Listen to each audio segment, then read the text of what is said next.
Hey y'all, I'm James Wright. Welcome to my shop, and today we're going to be working with a Barnes Mortiser. This is a seriously cool tool. Let me show you what it's about.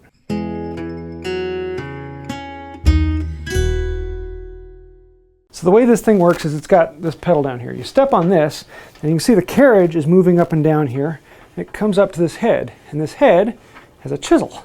That chisel cuts mortises. Pretty straightforward. So when I step on it, it drives the chisel into the wood. And I can move it over a little more, and I can step on it again, and I can move it over, step on it again, and we'll keep going until we get a mortise. Just like working with a chisel and a mallet, except for using your foot rather than a mallet.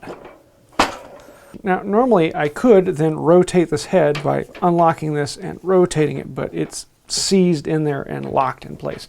So I'm gonna have to fix that. But you'd be able to rotate and chop from the other direction. As you can see down here, the chisel can go from either direction as well as it can rotate to 45 degrees, so you can do angled chops. So this also has a big handle here, and I can rotate this and I set this all up and down, as well as rotate the whole bed to whatever angle I want it to be. So I can make big mortises, or I can slide it up and make little mortises. Except for this is pretty well jammed. So another thing is I can loosen this up and I can slide this head in and out to position exactly where I need that mortise in the stock. So the chisel I have in it is not the original, and they're all held in with this taper. This one is from another company, but I do have a set of them. You'll also see that they have these flutes let out to try and alleviate some of the stress on the chips. Then also on here, they've got these feet that can come down and hold the board, so when the head comes back up, it doesn't take the board with it, it stops it from moving. I can position those in and out using the knobs and pick the right location. But as you can see, it's all pretty well seized up. So here you can still see some pinstriping on it, even coming down onto the foot. However, you can tell that it is not original. It has been rusted underneath and then refinished and repainted another time.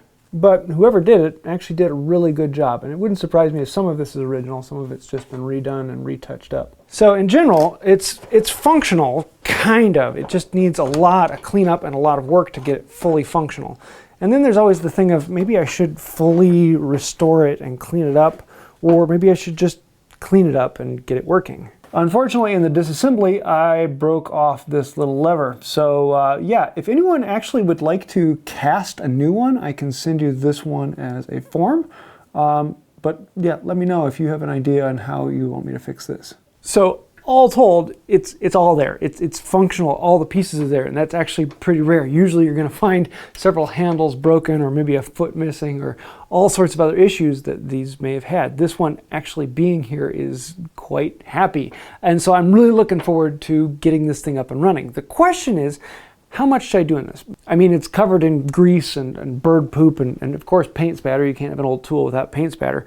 And just cleaning it up and getting it functioning, oiling it, that might be fun. But you know me, I like to go a little bit farther. Or I could take it to the sandblaster and clean it off completely and then redo all of the painting and the pinstriping and make it look like it fresh came from the factory. I think that'd be fun. Or I could take it to my own thing and paint it blue and then put on the black and red pinstriping on top of the blue.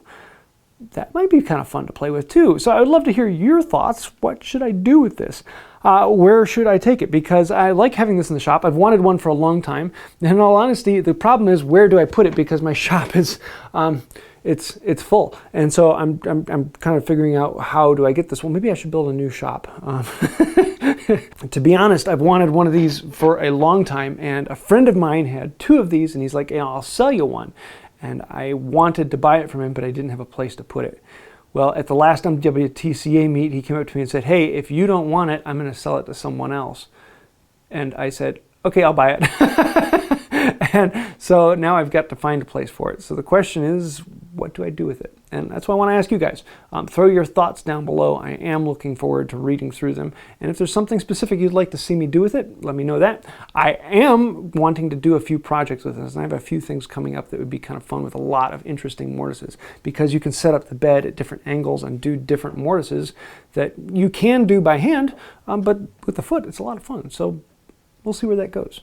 So let me know your thoughts, your ideas, snide remarks, put them down below. Thank you, that helps out the channel. Anytime you put a comment down there, it helps us get us more in front of more people. And really, honestly, without that, we wouldn't be here. On top of that, you guys are the ones that sponsor us. You pay for this channel, you keep it going, and without you guys, we wouldn't be here. We are completely sponsored by you. So you guys get to have a say in what goes on, and particularly all the names over here, those are patrons on Patreon, and I listen to them, and a lot of times they give me suggestions and video ideas and things that they want to see.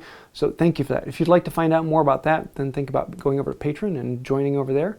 And if you have any questions, thoughts, ideas, let me know those. I think that'll do it for now. And until next time, have a wonderful day. This is a Barnes mortiser. No, it doesn't mortise barns. That's a barn mortiser. It's a lot bigger.